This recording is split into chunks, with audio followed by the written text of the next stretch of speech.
com teu coração me oferto. Olá, meu irmão e minha irmã.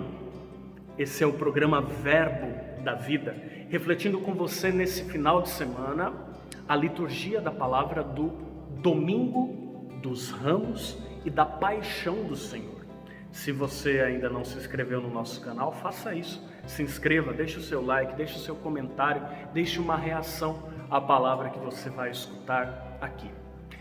Mas muito bem, é o Domingo de Ramos e da Paixão do Senhor. Geralmente a gente chama de Domingo de Ramos, quase nunca a gente se recorda que é também Domingo da Paixão, por uma razão histórica. A conformação, a formação da liturgia da igreja foi se dando pouco a pouco, e no começo dos séculos a igreja celebrava a paixão e morte de Jesus um domingo antes daquele domingo glorioso da ressurreição. Depois, claro, o Espírito foi inspirando no decorrer do tempo a formação da bonita Semana Santa. E a Semana Santa foi enriquecendo o nosso modo de celebrar a Páscoa de Jesus. Porém, a índole de paixão desse domingo que antecede a Páscoa nunca foi perdida, de modo que se conserva até hoje como o Domingo de Ramos e da Paixão. É um domingo que traz em si uma dupla realidade, é como uma mesma medalha com duas facetas, porque a nossa vida é assim, a nossa vida tem seus altos e baixos. Enquanto estamos nesse mundo, nunca estamos definitivamente de posse de uma alegria que vai durar totalmente. Não, aqui a gente está sempre sujeito às variações do tempo e da história nessa nossa condição de gente pecadora. Mas Jesus, que não era pecador, assumiu sobre si os nossos pecados e viveu de modo muito forte essa variação. Ele entra na cidade de Deus, na Jerusalém terrestre, sob cantos de hosana, sob júbilo de bendito que vem em nome do Senhor. E nós vemos que ali Jesus cumpre a profecia de Zacarias, que dizia de um modo muito misterioso que um rei viria montado num jumentinho, para desconcerto de todos nós, porque os reis geralmente utilizam-se das melhores montarias, e um jumentinho não é a melhor montaria para a realeza. E, no entanto, este rei, que não tem o seu reino neste mundo, que apenas o inicia nesse mundo para eternizá-lo no céu, entra na Jerusalém da terra para abrir-nos definitivamente a Jerusalém celeste. E ele vem manso e humilde justamente porque ele não vem como um tirano deste mundo, um tirano à moda dos poderosos dessa terra. Não, ele vem como manso e humilde justamente para atrair-nos a todos nós e deixar-nos cientes de que a sua proposta é para todos. É necessário que a abracemos na fé com muita confiança. E ele é digno de confiança justamente por ser manso, por ser humilde, por manifestar a sua misericórdia. Pois bem, essa alegria e esse júbilo, dali a pouco, ganham um outro tom, uma outra tonalidade, a tonalidade da dor, da paixão, da oferta que Jesus faz de sua própria vida num processo de condenação injusta que vai culminar na sua cruz, na sua morte, no seu oferecimento total. Ele, que não precisava passar por isso, faz isso para cumprir o misterioso desígnio do Pai e assim salvar-nos.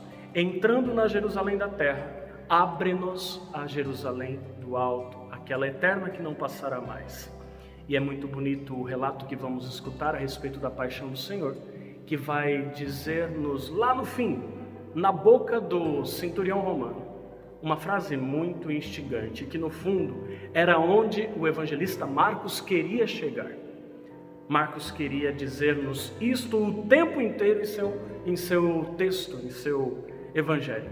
E da boca do centurião romano, ao pé da cruz, depois de ter visto a morte de Jesus de Nazaré, que foi crucificado como um criminoso sem selo, aquele homem, guiado pelo Espírito mesmo sem saber, um pagão, que não era do povo da aliança, que não tinha em si mesmo uma trajetória de fé, ele diz para nós o que há de mais importante nesse evangelho. O que diz o centurião ao pé da cruz? Na verdade, este era o Filho de Deus. Ora, meus irmãos, é neste ponto que nós devemos chegar. É aí que nossa fé precisa estacionar. Estacionar não no sentido de não crescer, de não se movimentar, mas é neste ponto que nós devemos nos fixar, é ali que nós devemos lançar a âncora da barca da nossa vida e da nossa caminhada de gente cristã. Eu não posso crer em Jesus apenas como um bom exemplo ético. Eu não posso crer em Jesus apenas como um exemplo moral. Não, tudo isso ele é. Mas ele é mais do que isso. Ele é o Filho de Deus. E se ele é o Filho de Deus e sendo dotado de toda a glória desde toda a eternidade, veio viver esta ignomínia, veio viver esta humilhação. A este modo, isso significa que o interesse de Deus por nós é tão grande a ponto de renunciar, esconder por um instante a sua glória, justamente para manifestar a força de seu amor salvador.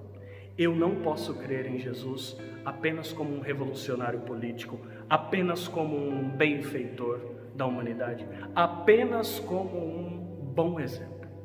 Bons exemplos a gente até tem mais do que Jesus, mas um Deus que tenha vindo ao mundo como homem e enquanto homem se humilhado a este ponto, nós não conhecíamos. E só temos um, é Jesus de Nazaré.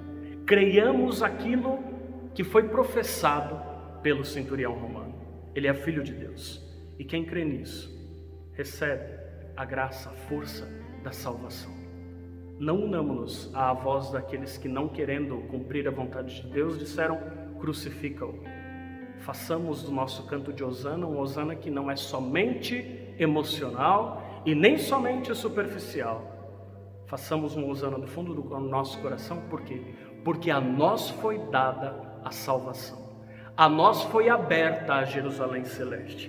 Por isso, hosana no alto do céu. Bendito o que vem em nome do Senhor. Hosana nas alturas.